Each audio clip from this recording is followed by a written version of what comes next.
So we're in Clovis, California. We just finished installing a Moen PosiTemp cartridge. It's the 1222, and so that's a PosiTemp valve. A couple things that were happening in here. The cartridge itself, which is inside behind this handle, was very difficult to function, and as a result of that, the more you use this, on and off, is it starts here and goes all the way around and then all the way back.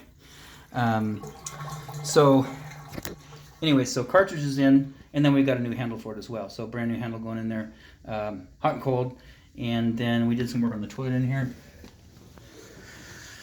This guy we took out.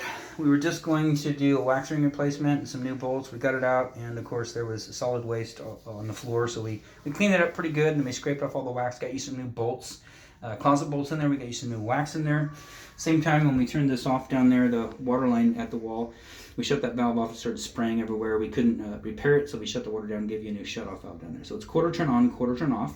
Additionally, we gave you a brand new connector that goes up to the toilet. So everything's new. We gave you the shut-off valve, the connector, and then of course we put caulking in. We don't caulk the back in case something develops. You can actually see water coming out. If you do notice that, give us a holler, let us know. We got a 1-year guarantee on this. And the toilets sit pretty nice to the ground. The tile's not really uneven in there, so it's pretty tight. Caulking's in there. You'll see a little bit of leftover white from the old caulking that was in there, and we just can't get it up because this is like an embossed tile, so that it just goes down into the grain. But anyways, everything here looks good outside of that. This installation is done.